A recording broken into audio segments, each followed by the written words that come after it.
तो hello student कक्षा 12 के छात्रों। आज का हमारा मेन टॉपिक है हिंदी का 30 ऑब्जेक्टिव टाइप क्वेश्चन आंसर। आपको प्रश्न पढ़ेंगे और इसका उत्तर बताएंगे। बस आप इस वीडियो को शुरू से अंत तक जरूर देखिए। 30 के 30 आपके लिए वेरी वेरी मोस्ट इंपॉर्टेंट है। यूपी बोर्ड 2024 में अगर आपको पास होना है तो वो मार्कशीट का 20 में 20 नंबर लेकर जाना है तो इस वीडियो को पूरा शुरू से अंत तक जरूर देखना है। तो आइए अपने इस वीडियो को शुरू करते हैं। आषाढ़ का एक दिन। आषाढ़ का एक दिन किसकी रचना है? आषाढ़ का एक दिन किसकी रचना है? तो यह किसकी रचना है? इसमें आपका ऑप्शन नंबर सी हो जाएगा सही। क्या मोहन राकेश की रचना है? तो अब आता है दूसरा क्वेश्चन को भी अच्छे से देखा जाए। बीसन बीसन को किसकी किसकी प्रतीक्षा है? बीसन को किसकी प्रतीक्षा है? तो किसकी प्रतीक्षा है? अपने पुत्र की। किसकी? अपने पुत्र की। ऑप्शन नंबर बी हो जाएगा सही दूसरे का। तो अब आता है तीसरा क्वेश्चन को भी अच्छे से देखें। बिस्नी कौन थी? बिस्नी कौन थी? प्रश्न क्या बोल रहा है? बिस्नी कौन थी? तो इसमें आपका चार ऑप्शन है, तो इसमें आपका क्या हो जाएगा सही? क्या ऑप्शन नंबर बी हो जाएगा सही। क्या मानक की माँ थी? क्या मानक की माँ थी? तो अब आता है चौथा क्वेश्चन को अच्छे से देखा जाए।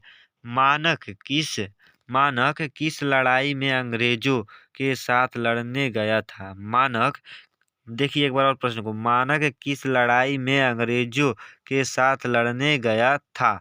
तो किस लड़ाई में अंग्रेजों के साथ लड़ने गया था? तो इसमें आपका क्या हो जाएगा सही?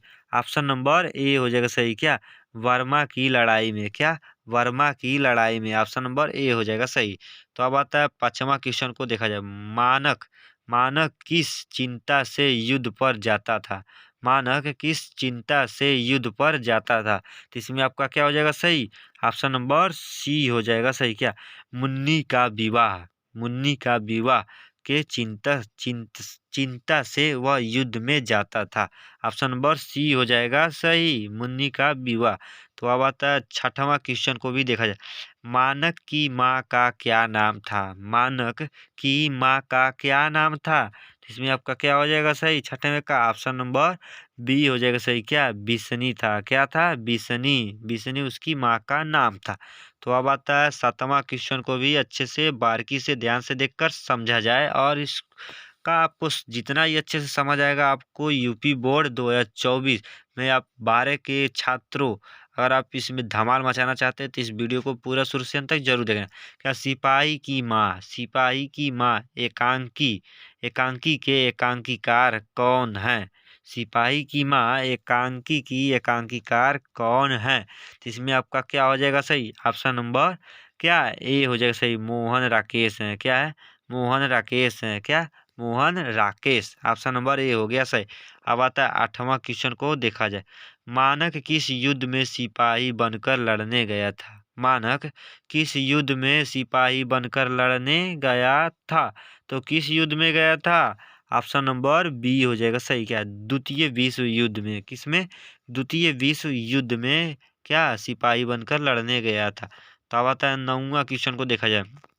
मोहन राकेश की एकांकी का शीर्षक क्या है? मोहन राकेश की एकांकी का शीर्षक क्या है? तो इन दोनों का राकेश मतलब मोहन राकेश, जो ये मोहन राकेश है, इनकी एकांकी का शीर्षक क्या है? इनके एकांकी का शीर्षक क्या है? तो क्या है एकांकी का शीर्षक? ऑप्शन नंबर बी हो जाएगा सही, सिपाही की माँ। क्या सिपाही की माँ? तो अब आता है 10वां क्वेश्चन को देखा जाए अच्छे से। बिसनी क्या बिसनी मानक को लड़ाई में क्यों भेजती है? बिसनी मतलब बिसनी मानक को लड़ाई में क्यों भेजती है? तो इसमें आपका क्या हो जाएगा सही? ऑप्शन नंबर बी हो जाएगा सही। क्यों भेजती है? पैसा कमाने के उद्देश्य से। किसमें? किससे? पैसा कमाने के उद्देश्य से मानक को लड़ाई में भेजती हैं। तो अब आता है 11वां क्वेश्चन को देखा जाए। निम्न में से कौन मोहन राकेश की रचना नहीं है? निम्न में से कौन मोहन राकेश की रचना नहीं है? तो कौन है वह नहीं है? कौन सा ऐसा रचना है जो इसमें से नहीं है? तो ऑप्शन नंबर सी हो जाएगा सही। क्या अंधेर नगरी जो इनकी रचना नहीं है? ऑप्शन नंबर सी हो गया सही। तो अब आता है 12वां क्वेश्चन को भी देखा जाए।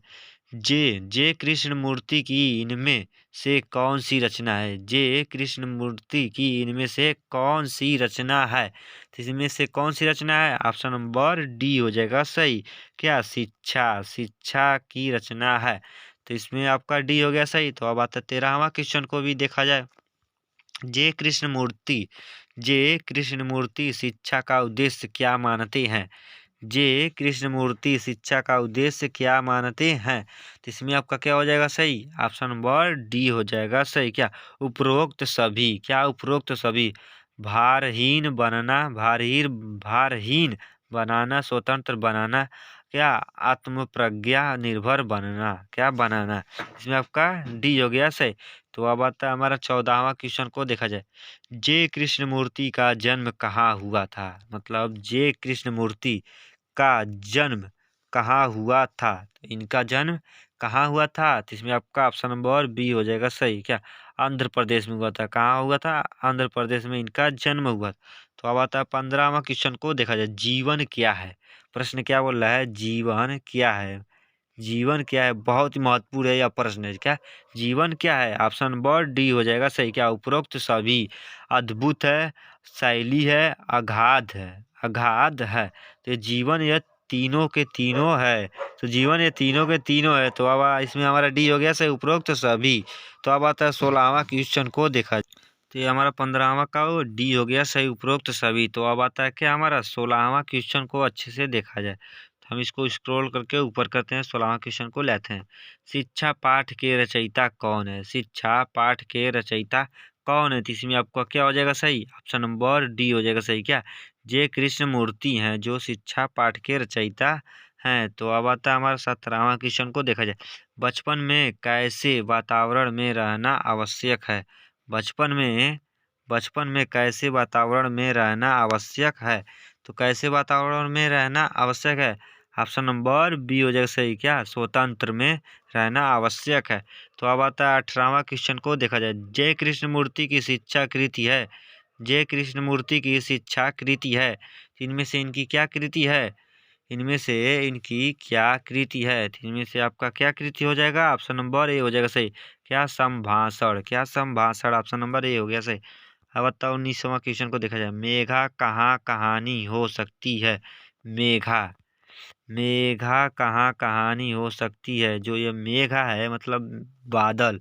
बादल कहाँ कहानी हो सकती है? मेघ मतलब होता है बादल, इसमें मेघा बोल दिए मतलब बादल कहाँ कहानी हो सकती है। इसमें आपका क्या हो जाएगा सही? ऑप्शन नंबर सी हो जाएगा सही। जहाँ भय हो। कहाँ? जहाँ भय हो वहीं हो सकती है। तो अब आता है 20वां क्वेश्चन को अच्छे से देखा जाए। चित्रकारी। क्या? चित्रकारी में कौन सा रंग संवेदनाओं को तेजी से भरता है? क्या? एक बार और प्रश्न को पढ़ते हैं। क्या? चित्रकारी कौन सा रंग संवेदनाओं को तेजी से भरता है? तो वह कौन सा रंग है जो संवेदनाओं को तेजी से भरता है? तो ऑप्शन नंबर सी हो जाएगा सही। शोक और भड़कीला यही हो जाएगा हमारा, संवेदनाओं को तेजी से भरता है। तो ऑप्शन नंबर सी हो गया सही। अब आता है 21वां क्वेश्चन को अच्छे से देखा। मलयज का मूल नाम क्या है? मलयज का मूल नाम क्या है? तो क्या है उनका मूल नाम? ऑप्शन नंबर ए हो जाएगा सही। भारती। क्या? भरत। क्या? Bharat ji Srivastava. Option number A हो गया सही। तो अब आता है हमारा 22वां क्वेश्चन को देखा जाए। किसी भी रचना का मानदंड क्या है? किसी भी रचना का मानदंड क्या है? तो किसी भी रचना का मानदंड क्या है? इसमें ऑप्शन नंबर सी हो जाएगा सही। क्या? शब्द और अर्थ दोनों। क्या? शब्द और अर्थ दोनों। ऑप्शन नंबर सी हो जाएगा सही। तो मतलब ऑप्शन ये है शब्द, दूसरा क्या है? बी अर्थ। तो मतलब इन दोनों का सही हो जाएगा ऑप्शन नंबर सी। तो अब आता है 23वां क्वेश्चन को देखा जाए। हंसता हंसता हंसते हुआ मेरा अकेलापन। हंसते हुआ अकेलापन के लेखक कौन है? हंसते हुआ अकेलापन के लेखक कौन है? तो इसमें आपके कौन हो जाएंगे? तो ऑप्शन नंबर एक हो जाएगा सही। क्या? ए हो जाएगा सही। मलयाज। क्या? मलयाज हो जाएंगे इसके लेखक। तो अब आता है 24वां क्वेश्चन को देखा जाए। मलयज मन का कूड़ा किसे कहते हैं? मलयज मन का कूड़ा किसे कहते हैं? तो इसमें आपका ऑप्शन नंबर ए हो जाएगा सही। क्या? डायरी को। किसे कहते हैं? डायरी को कहते हैं। तो अब आता है 25वां क्वेश्चन को देखिए। मलयज किस कर्म के बिना मानवीयता मलयज किस कर्म के बिना मानवीयता को अधूरी मानते हैं? तो किस कर्म के बिना वह अधूरी मानते हैं? तो इसमें आपका हो जाएगा ऑप्शन नंबर बी हो जाएगा सही, रचनात्मक कर्म। क्या? रचनात्मक कर्म। तो अब आता है हमारा 26वां क्वेश्चन को अच्छे से देखा जाए। मलयज किस दौर के कवि हैं? मलयज किस दौर के कवि हैं? तो किस दौर के कवि हैं? क्या? ऑप्शन नंबर बी हो जाएगा सही, नई कविताओं के अंतिम दौर। क्या?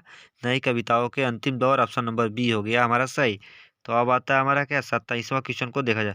हंसते हुए मेरा अकेलापन किस विधा की रचना है? हंसते हुए मेरा अकेलापन किस विधा की रचना है? तो यह किस विधा की रचना है? ऑप्शन नंबर बी हो जाएगा। क्या? डायरी विधा की रचना है। किस विधा की? डायरी विधा की रचना है। तो अब आता है 28वां क्वेश्चन को देखा जाए। सूरदास का जन्म कहाँ हुआ था? Very very most important question है। सूरदास का जन्म कहाँ हुआ था? तो सूरदास का जन्म कहाँ हुआ था? ये तो आप भी जानते होंगे। क्या? कहाँ हुआ था? ऑप्शन नंबर बी हो जाएगा सही। क्या? सोही हुआ था। क्या होगा? कहाँ हुआ था? सोही। सोही हुआ था सूरदास का जन्म। तो अब आता है 28वां क्वेश्चन को देखा जाए। गोप गोपियाँ किनको, एक बार और प्रश्न को पढ़ते हैं। गोप गोपियाँ किनको जगाने के लिए गा रहे हैं? तो किनको जगाने के लिए गा रहे हैं? और सूरदास जी किसके किसके किसके बाल लीलाओं का वितरण किए हैं? किसको? कृष्ण को। क्या?